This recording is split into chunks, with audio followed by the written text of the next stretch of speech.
El encuadre va a ser el método precisamente.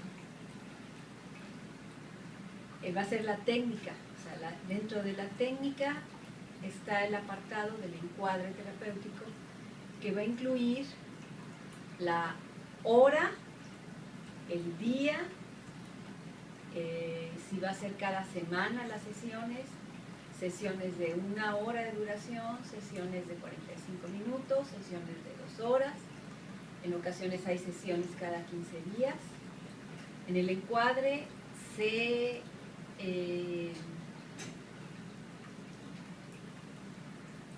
puntualiza los honorarios, se puntualizan los días de vacaciones, los días festivos, si se van a tomar o no, tanto del terapeuta, del psicoanalista, como del paciente. Y básicamente, si no mal recuerdo, esos son los puntos a tratar. Se hace énfasis sobre el compromiso verbal que tiene que tener el paciente y el analista de encontrarse a determinada hora, determinados días de la semana, en el consultorio. Y si las sesiones van a ser canceladas tanto del lado del terapeuta como del paciente, eso se tendrá que hablar por lo menos el día de la sesión, avisar: no voy a poder acudir por tal o cual razón, o el analista: no te voy a poder ver por tal o cual razón. ¿Sí? Esto es con el objeto, y tiene mucha importancia, no es por lo que se pudiera pensar que es una pérdida económica para el analista. No. Esto es precisamente con el objeto de hacer, por un lado, responsable al paciente, pero por el otro, se analizará las faltas y las asistencias de un paciente que siempre asiste. Puede ser que con este encuadre, en alguna ocasión el paciente diga: pues ya sé que tengo que pagar la sesión y no voy a ir, pero no le aviso a mi analista. Entonces, este tipo de situaciones se interpretan como agresiones, no precisamente al analista, sino agresiones a lo que esté transfiriendo el paciente en la figura del analista, que sabemos que generalmente es la relación con papá, con mamá. ¿Sí? Claro. Bueno, como práctica lo hago así: platíqueme en qué le puedo ayudar. Esa es la primera frase con la que uno empieza, ¿sí? Dependiendo de la edad, si son personas mayores de edad, mayor de edad que incluso yo misma, el manejo del hablar de tú o de usted tiene que considerarse, el manejo de si se va a hablar de tú en caso de adolescentes. En caso de adolescentes se debe de ser más cercana la relación, porque evidentemente la distancia que provoca el lenguaje al hablar de usted, pues no provoca esa cercanía con un adolescente, que el adolescente debe de ser pues más espontánea la relación, ¿sí? Y con los jóvenes, con las jovencitas, lo que, como empezamos, es: platícame qué es de tu vida, por ejemplo, ¿sí? O ¿por qué están tan enojados tus papás? ¿Qué te pasa? A ver, platícame. O sea, es diferente de cómo se inicia, ¿sí? Si es una persona mayor, que por teléfono, porque el encuadre terapéutico no solamente es cuando está sentado cara a cara el paciente por primera vez, sino desde que se hace la llamada telefónica. Desde ahí podemos detectar varias situaciones importantes, de ahí que no se filtre información si se tuviera secretaria o asistente, ¿sí? O sea, la comunicación debe ser directa, porque ahí desde el principio nos damos cuenta de más o menos qué edad va a tener la persona, qué conflicto.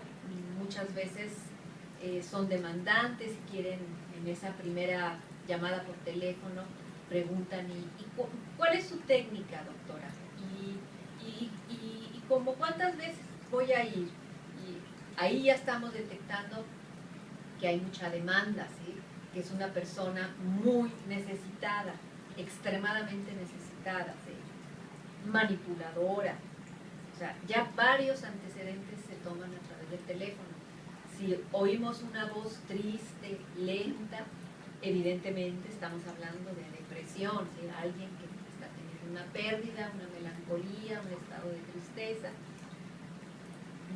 Ahorita me acuerdo, ayer me habla por teléfono una voz muy joven, yo calculo 24, 25 años, riéndose y diciendo que si le puedo dar una terapia de pareja, y se oye que están en una fiesta, se oye música, carcajadas, la novia le dice, sí, sí, porque estamos bien locos, y ja, ja, ja, ja, se reían. Y yo le dije, le digo, pero ¿cómo quieren una terapia si están bien contentos? Sí, ¿verdad? ¿Para qué la necesitamos? Pues sí. O sea, así son los jóvenes, ¿sí? Es esta necesidad de protagónica a veces, digo yo. Entonces, de una llamada telefónica vamos a detectar muchos aspectos de lo que nos vamos a encontrar la primera vez que está sentado el paciente frente a nosotros. Y ya por ahí nos vamos a orientar. Ahora, otro aspecto de cómo se inicia también un proceso psicoterapéutico, psicoanalítico, es decirle al paciente que me diga todo. Esa es la clave. Al paciente se le dice, por favor, no clasifique. Exactamente lo que tiene en su cabeza, eso es lo que me va a decir. Eso significa que me va a decir cosas vergonzosas, cosas tontas, cosas inteligentes, anecdóticas, tristes, todo. Cuando se dice no clasificar significa decirlo todo, tanto del motivo por el que viene como situaciones de su infancia, de la relación con papá y mamá, de la relación con amigos, con novios o novias, dependiendo del sexo. O sea, se trata de dar un panorama de todo. Y claro que en una sola sesión pues no se va a poder decir todo, ¿sí?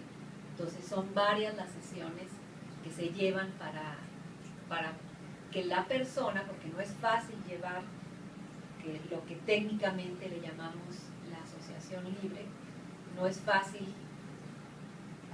en primera instancia cuando se le plantea esto al paciente, ¿sí?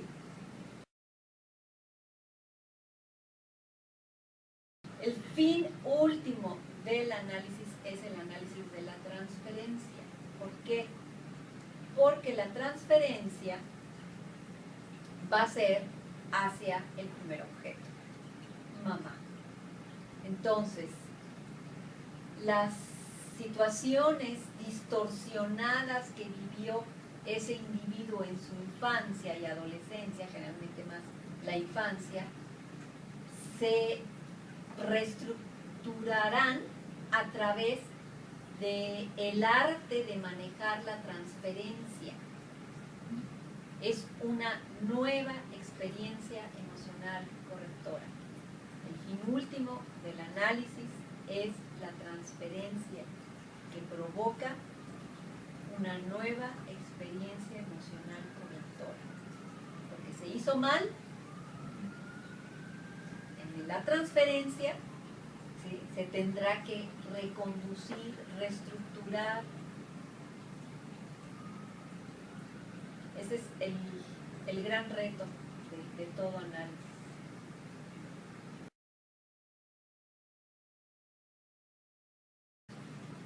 La alianza de trabajo es cuando se logra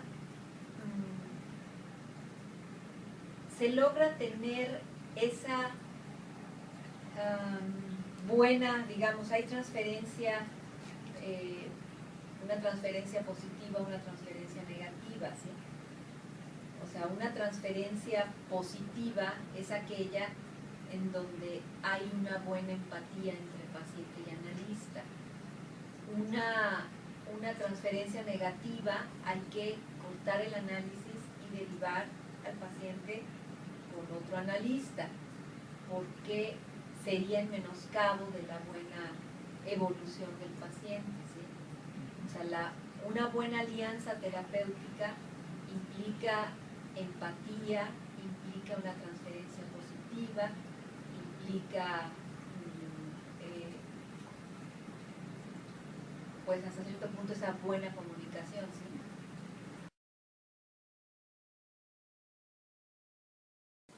Cuando se llega a lo que se llama la neurosis de transferencia, ¿sí?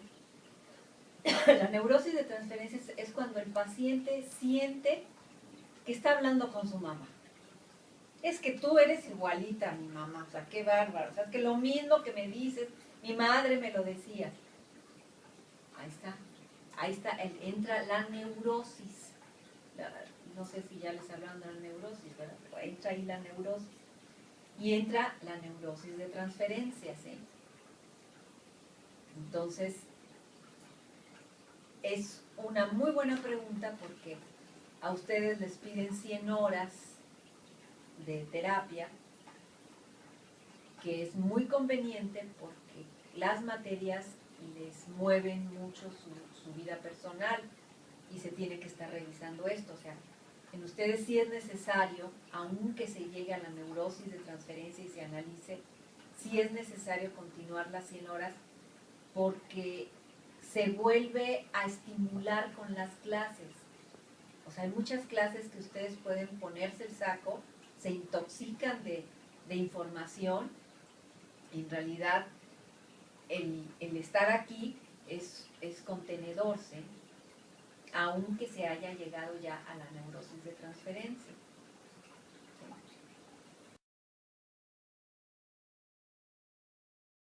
Si el paciente lo está considerando, quiere decir que todavía no se ha llegado a la meta.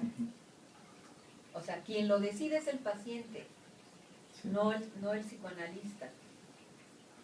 O sea, la meta la decide el paciente, pero interviene mucho que si es un paciente neurótico, si es un paciente codependiente, si es un paciente borderline, o sea, borderline, narcisista, fronterizo, que viene siendo lo mismo.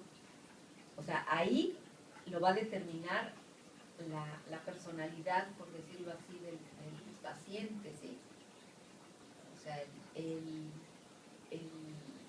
fin último es cuando el paciente ha podido entender cómo funciona desde otra óptica, no de la óptica que siempre se contó, sino desde esa óptica que aquí se estuvo manejando, hablando, analizando.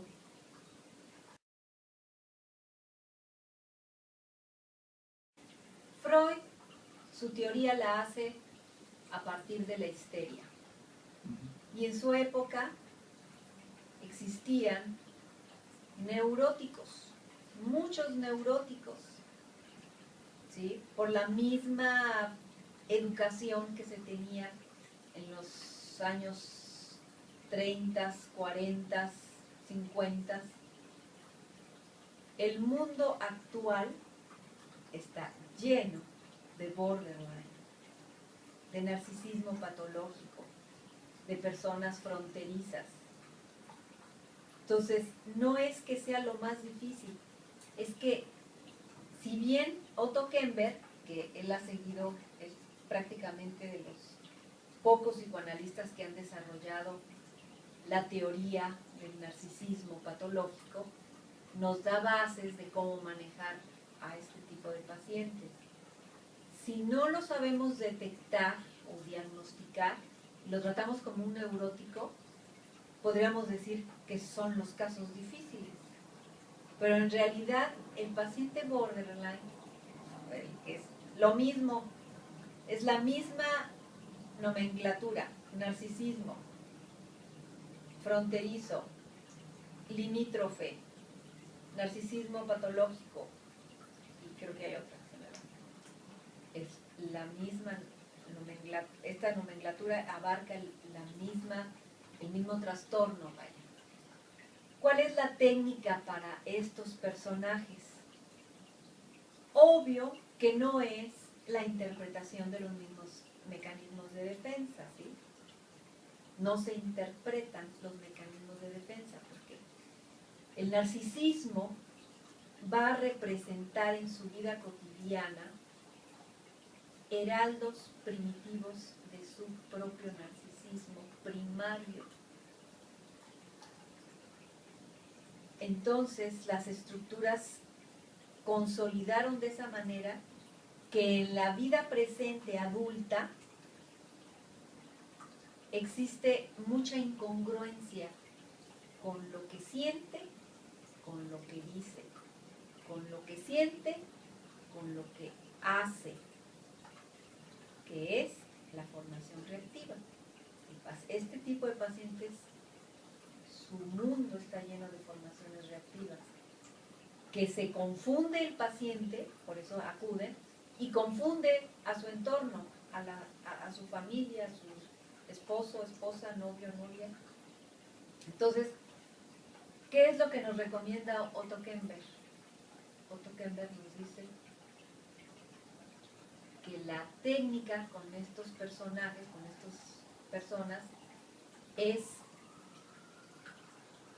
el nombre técnico no me acuerdo bien, pero es el dejar hablar prácticamente al paciente en toda la sesión. Prácticamente es acompañar el discurso incongruente para que la presencia del terapeuta trate de reestructurar esas estructuras inmaduras y en un momento dado pueda ser neurótico, ya no narcisista, sino pueda llegar a estructuras neuróticas. Y entonces sí se puede analizar. Analizar significaría analizar tu vida pasada, infantil, ¿sí? En un border no lo puedes hacer porque acabas peleado con el paciente y el paciente peleado contigo. Todo el mundo se va a pelear. Son personas que se pelean con todo el mundo, que discuten con todo el mundo.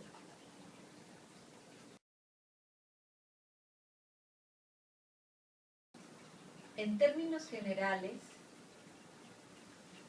Freud, como veía diario a sus pacientes, diario, estamos hablando de 5 días, porque como era judío, pues los dejaba descansar sábado y domingo, ¿no? Entonces, él decía 2, 3 meses.